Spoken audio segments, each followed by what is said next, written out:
what keeps that train moving. And without John Cena, the train's not going to move as fast. I mean, you'll always have Randy Orton. You'll always have, you'll have The Miz, and Undertaker will come back and, make his appearances, and other guys, of that stature.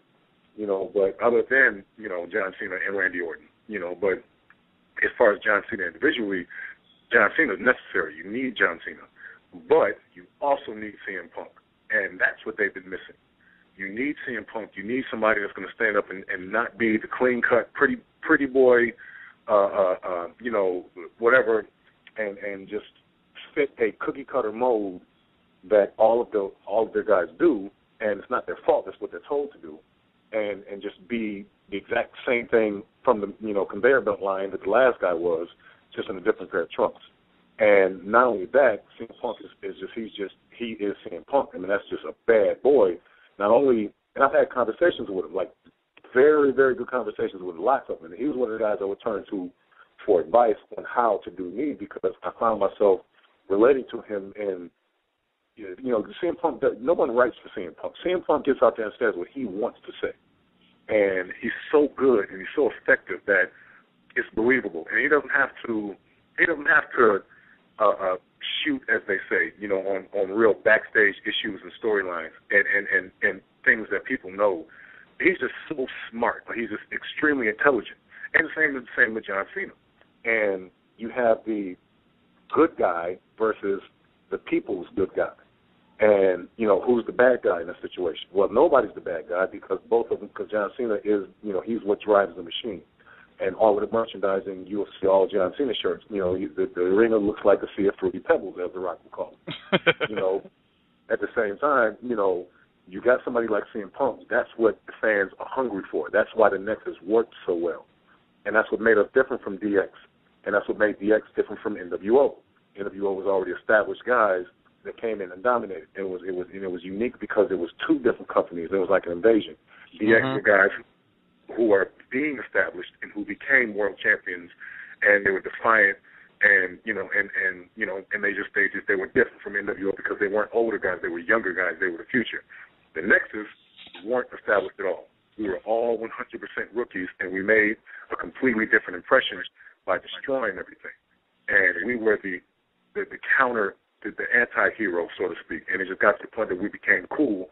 And people started liking us because we were completely different. It was nice to see Super Cena not win. You know what? I brought the shirt. Yeah.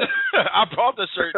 and frankly, I was mad. It got – do you think the downfall of the Nexus was the injuries that happened? Or why do you think it got – because to me, the window was wide open for you guys to all come in there and do your thing. I mean, you all had mic skills. Well, almost everybody. Okay. Yeah. But you all could wrestle. Well, almost everybody. The majority of y'all guys were pretty good. Okay.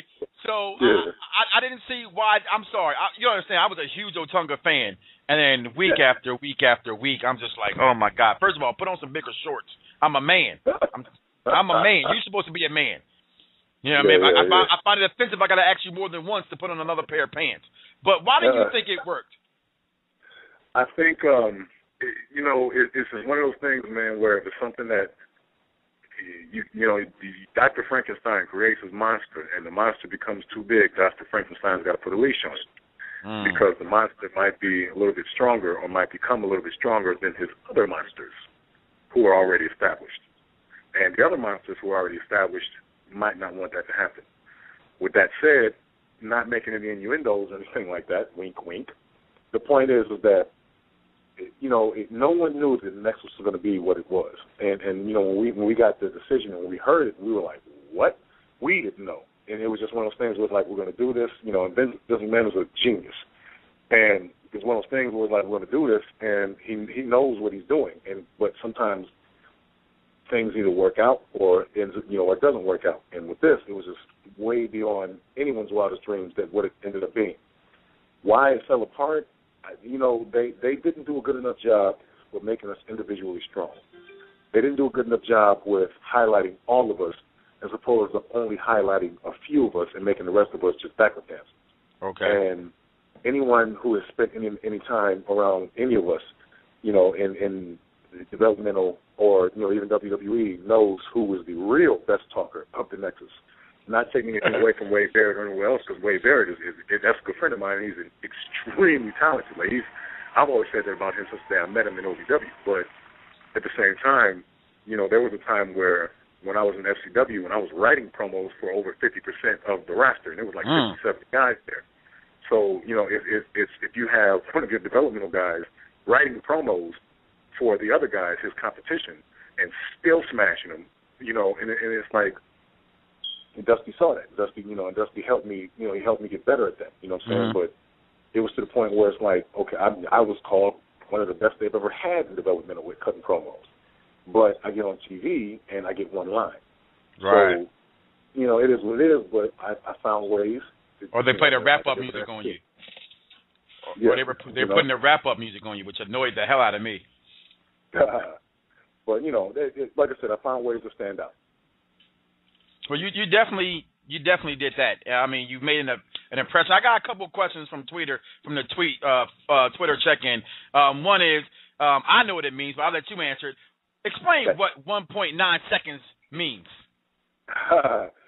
1.9 seconds is a measurement. 1.9 seconds is not a gimmick. It's a real life thing where I always say I can knock out a man in 1.9 seconds. Now, granted, you can swing more than one punch in 1.9 seconds, but in 1.9 seconds, I can measure my opponent and I can make sure the strike is perfect and I cannot miss. Because the truth is, Muhammad Ali said it only takes 0.4 seconds to swing a punch. But in 1.9 seconds, I can choose to swing more than one, or I can choose to swing one perfect shot to make sure you don't get back up. Okay. You know what I'm saying?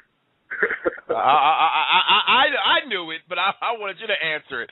Another question came in on the Twitter check-in. Shouts out to Saks Fifth Ave for that question. This one's from Carolina, where it says, how did it feel to be next to Money Mayweather at WrestleMania 24? Man, that was awesome, man. That was incredible. That cat is a superstar, man. We got the superstar treatment. It was nuts because it was my first week on the job, literally. Flew down to Tampa, moved to Tampa that Tuesday, and was on WrestleMania that Sunday. And I was grateful for it, you know. And it didn't come without hazing, but I was definitely grateful for it. But you know, we rode around in limousines, hung around with us. I got to meet Snoop Dogg. I got to meet Kim Kardashian. It was the John Legend. Like, I was like, what?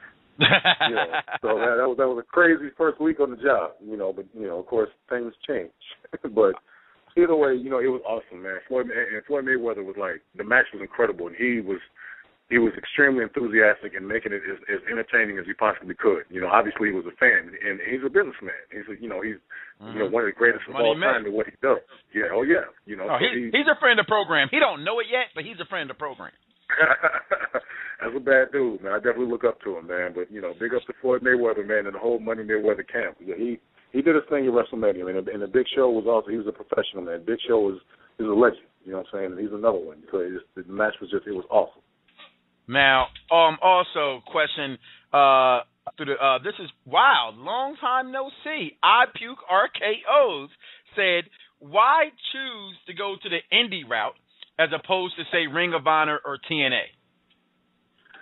Well, you know, the truth is that when I first got my release, I knew it was coming, and I was kind of relieved because I put a lot of work into, like I said, I shot the vignettes and put together the merchandising package, and I was ready to go back on TV, but, you know, I knew I was drowning trying to fight for breath, you know. So it was one of those things where I'm like, all right, do I even want to wrestle anymore after everything that happened to be leading up to get to WWE, then getting to WWE, and then everything that happened, and now it's gone. So I didn't even know if I even wanted to wrestle anymore. So it was just one of those things where once I kind of licked my wounds and stopped boo-hooing and crying over it, you know, I just basically started working with with FUW down here, Florida Underground Wrestling down in Tampa, just easing my way back into it. But, you know, I would, you know, if Ring of Honor would have me or TNA would have me, I would go. I would go in a heartbeat. You know, I'm a big fan of both of those organizations. Man, I used to watch TNA when they first started with the $8 pay-per-views every Wednesday on when they were in Nashville. Yeah. But that's when they were good though, Tyrone. Yeah, that's when they were good. I mean, that's when it was wrestling. Right now, I mean, you know, I'm only a fan. I wrestled somewhat in the indie circuit, but nothing like, you know, deep. But as a fan, man, I love Hogan. No Brokeback, but Hogan needs to go home and let the AJ Styles and the Samoa Joes and the Popes take back over that federation. And as long as I keep seeing the Stings and the Flairs, it's going to be WCW 2.0, as you know, has been referred to. And now that UFC has left Spike TV, they might be on a slippery downslope the wrong direction. So if I got to see you on TV and it's not back where the big boys play, I damn sure got to see you in Ring of Honor. Right. Like I said, man, I'm a fan. He can back Eddie Kingston back up for me. I get with Eddie Kingston again in a heartbeat, man. I work with him in a heartbeat, man. That's a good guy right there, man. Talented dude, man. I love ROH, man. ROH is. I'm a big fan of it, and you know I look at guys like Roderick Strong is definitely one of my favorites there. Man. Yes. I met him a few times, and you know he came to FCW. That guy right there, man. That's a guy that wrestles like he's 7 feet tall. That's a little guy, but he's a beast, man. He is definitely a beast. But I like the Dark City Fight Club. I like Red Titus. I like Kenny King. I like, you know, obviously the Kings of Wrestling. You know, right. and the Briscoes. I met them. They came to FCW. You know, so those guys are. You have no idea what they're capable of. Oh, Delaware, right. You know, Delaware's own. Yeah. Yes, sir. Yeah, man. And there's so many talented guys there, man. And they got Hawson Benjamin there now, too, which is exciting. You know what I'm saying? Charlie Hawson and right. Sean Benson. But ROH, man, like I said, I love it. If they would have me, I would go. It's just a matter of, making a connection. But for right now, I'm just, trying to do God's work and trying to, promote my, work on my album and everything. Or your albums, or what are you what album are you coming out with? It's a 2-part project that'll be released this year. The first part of the project will be called The Armor of God, and that'll be released hopefully October, November, and the second part will be called Manic on Fire, and it'll be released right afterwards in December. But it's Christian, yeah. Okay, I'm gonna ask you, is that Christian rap, or you? Yeah, it's contemporary Christian hip hop. Contemporary sing, rap, produce, do all of it. I taught myself how to play the guitar and the drums and all of that stuff. So it's just one of those things where it's always been in my heart to do. And always been to do ministry and to work for God and to, Amen. To be the man that I'm supposed to be. And seeing the things that I went through with WWE brought me closer to it. And I know that I am where I'm supposed to be now because God's got work for me to do. And he put me where I am, not to be with WWE and be a WWE superstar, but, to be a man of God and work for him, and if I ever get to be a WWE superstar again, then, hey, God willing, I'll be there. Well, always and anywhere else. Well, being that you're a son of a preacher, I'm going to say to you now, right, that everybody's been putting you to your life for a season, and, brother, you might have just made a very good connection with somebody like Mike Knox right now. So we're going to have to talk. Because I have a gospel singer who's going to do his thing, and I don't mean that, he hates it when I boast on him, but, man, you talking about another Kurt Franklin, and I mean how Kurt Franklin changed the game? Same kind of dude. Yeah. I'm talking about, and I know you know about Truth. Yeah. Okay, so see, you're talking to the right person right now. My man T.C. Clay finna come out. I'm telling you, Delaware is full of powerful, powerful gospel artists. Now, one more question before I let you go. For those who don't know, I when I do my research, and I knew this beforehand, strong style pro wrestling. Stand up, takedown, Thai boxing, kickboxing, jiu-jitsu. No, you're taking back. Okay, word. And it's finest. That's exactly who you are, though. Like, I watch you, you know what I'm saying? And honestly, when you first see you, even my wife was like, yo, that's a nick. You know what I'm saying? When she looked. Yeah, right. And they couldn't handle you because it was too raw for what they had then. I'm praying that what you've become, what they're trying to change, man, your phone rings very soon, man. I want to see you guys. I want to see you back. And like I said, I'm a fan of all pro black wrestlers. Listen, people, I ain't racist. Is what it is. Don't act like y'all don't like Dan Marino because he was white. Come on, Dan Marino was not the best quarterback of all time. Okay, he just wasn't. Right. God, was way better than Dan Marino. And I'm not even a Warren Moon fan. For those who think I think John Elway was the best quarterback of all time. But I'm making my point. So, look, man, I got to see you guys get back in there and do your thing, man. I want to thank you for coming on to the show. Thank you for taking my calls, my emails. I appreciate it. You are a real down-to-earth dude. And your best part here, you cleared your name. Man, I appreciate it, man. You cleared your name.